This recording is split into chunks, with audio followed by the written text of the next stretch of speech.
Hi, my name is Sean Mabry. I'm a writer, and today I just wanted to talk about something that's been kind of stuck in my craw because I went to my writers group recently, and one of my writing mates said, as I was describing some of the backstory and stuff I've been working on in the Nephilim book I mentioned last time, she said, "It sounds like you have more than one book here," and that really bothered me in the sense that I don't think it's more than one book necessarily. I mean, I'm flattered in a sense because it's like there's a lot of good story to tell there, but I also really don't want this to be more than one book, at least not this part of the story.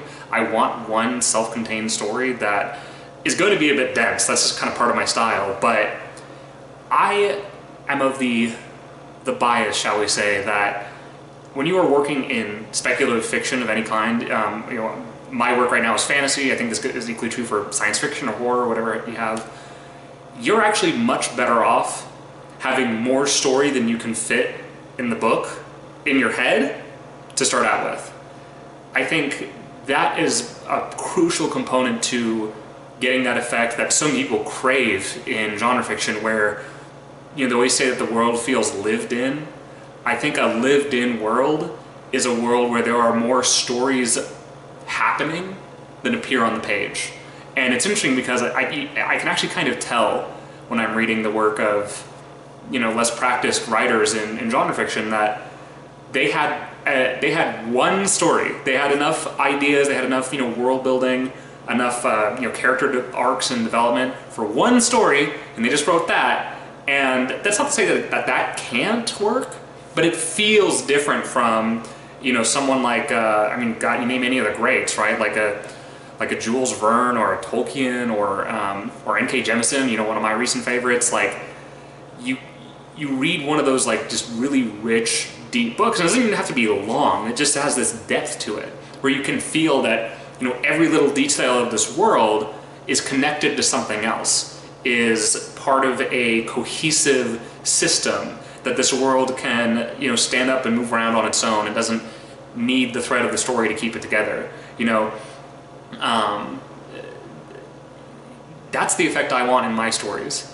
And so I think part of my process is that I will always have what feels like more than one book churning when I'm sitting down to write a book, but part of my process is to let it explode in my head, because honestly I have the blessing and curse that like whenever I come up with a story idea, it immediately explodes, right? It immediately explodes into world building and characters, and like all of a sudden there's like 50 different names in my head and all these different plot threads, and just instantly, like it's like literally like the Big Bang. And I know some of you might be listening and thinking like, oh, he's humble bragging. Like, I promise you it kind of sucks sometimes because it slows down the work, but because of that,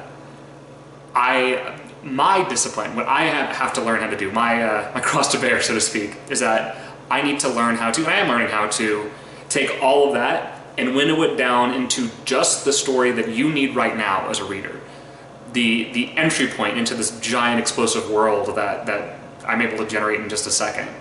Because frankly, honestly, having that big giant world, and this is really the other side of the coin here, is that I've read plenty of writers, and you trust me, and anyone who's even dipped a toe into speculative fiction, you've probably run into people like this already, where they have this huge universe, and it just is a mess of exposition.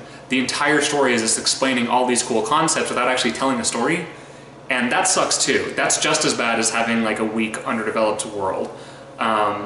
So really, for me, getting to that balance of like, it's a lean, tight story, but it implies this giant teeming world.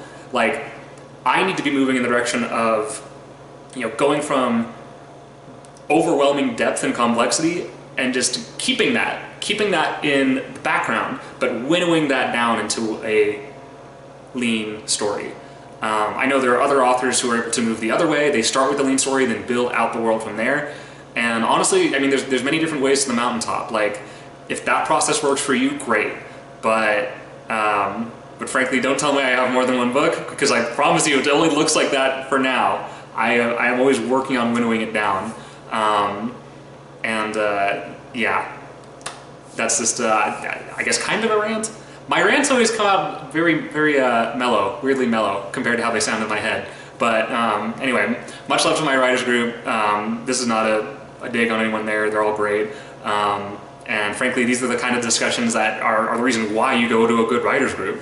And actually, that group has been working out fantastically so far. It's only 4 people, and by the way, if you're going to join a writers group, keep it to, like, I'm going to say 5 people maximum, 5 or less, because that is just about the capacity where you can have like deep, constructive conversations like this. Bigger groups don't really have that. Bigger groups, you have to sit there for 4 hours and you get kind of exhausted with, you know, listening to a bunch of different people read of varying different skill levels. Like, trust me, keep the group small. It works out better for everyone. And that's it for this week. I will see you all again next week.